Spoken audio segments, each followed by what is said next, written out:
move on. We have Mr. John Bumgarner, again from North America, Research Director, CTO, US CCU. So please. Thank you. Well, first let me say it's an honor to be in India. This is my first visit, and I'm really humbled that the Securitybyte and Owasp considered me an expert to come here and talk, so I really appreciate that. With that being said, when Howard here was talking about information security, the first time I ever got exposed to information security was in the early 80s, about 1983. Most of you may not even been born in 83. But in 1983, I was working in the combat arms unit within the U.S. military, and they needed someone to volunteer to work in advanced encryption for communications. So I got stuck doing that.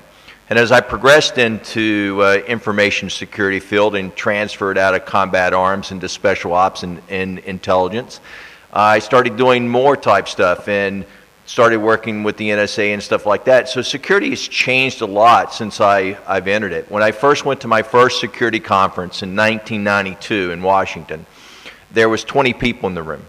Today you can go to a security conference and there's thousands. I mean, if you go to Black Hat, there's 12,000 people there. That's a lot of people that are trying to get into this market. And not only has security changed from the aspect of training and people being more aware of it, vulnerabilities increased. As the Admiral pointed out and as others pointed out, we're getting more wired today and more things are happening. And with that being said, I mean, if you start looking back at some of the vulnerabilities, when online banking come on, no one really thought about how hackers would try to break into online banking portals and start exfilling, customer details. No one thought about there would be cell phone viruses coming out. And I can tell you right now that there's Islamic fundamentalist groups out there today that are trying to develop cell phone viruses to put on the iPhone and others to use it for some type of attack, mostly to gather some type of information. And the same thing, countering that, they're also developing techniques to do cyber attacks. So technology is helping both the defender side and the attacker. And I stay on both those sides right now because I'm a pen tester by trade. And so I look at security from a whole different aspect than most people. I look at the physical side of security and now from the defense side, and then I start looking at the penetration side of that. And if you come to my talk tomorrow, what we're going to be talking about is the globalization of security vulnerabilities. Because most of us sit in this niche market of where either a software developer or a pen tester or a manufacturer or something else. And we think of only our one little keystone of this. But this is not the case nowadays. Nowadays, if you're developing software in India and you're shipping to a U.S. market, there's a customer in the United States now that's depending on that. If you're a manufacturer in China, manufacturing some key component for the electrical grid, now customers all over the world are depending on you to manufacture your product correctly. And this is becoming a problem because now the attack plane, before it used to be a single component or a single area, you're worrying about your business. Now you have to worry about your international suppliers, your software developers. You have to worry about anywhere you can be attacked now. And this is becoming a huge problem. And this is what in the U.S. our group right now is doing. We're starting to look at security from a different angle. We're starting to look at the economics around security vulnerabilities. We're starting to look at the dependencies in critical infrastructures and of computers, and we're starting to look at the foreign dependencies of these corporations. So when you start looking at Boeing and you start looking at the 787 they're creating, that 787 has 2 million parts in it. 2 million parts.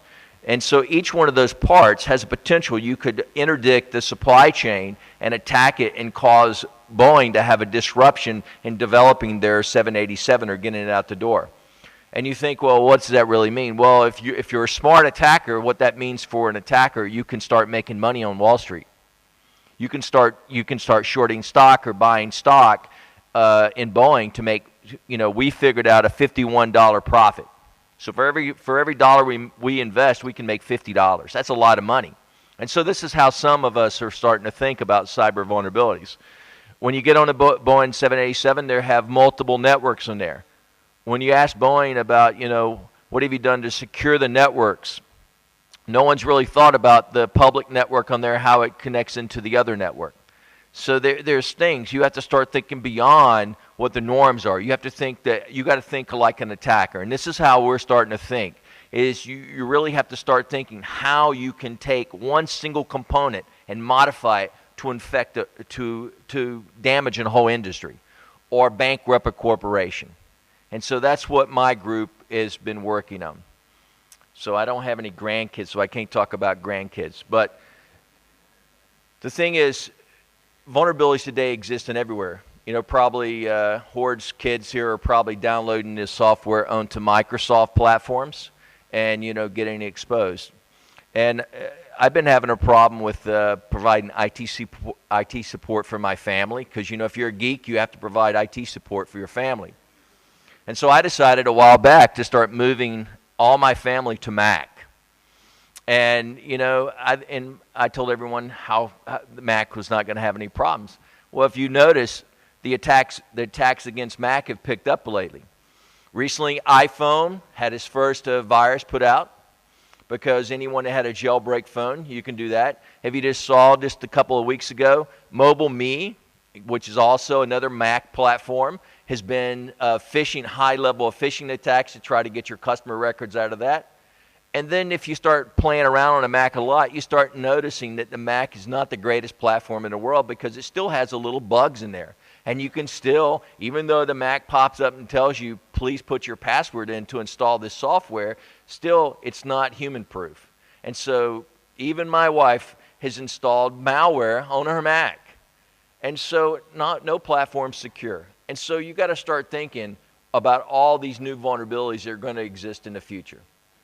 Because they're going to come. I'm going to be talking about tomorrow about vulnerabilities and things that you've never even thought about before. Anything from a washing machine to make fires in your house and your electrical systems. These are all attack spectrums that attackers will be doing within the next decade or not sooner. Thank you.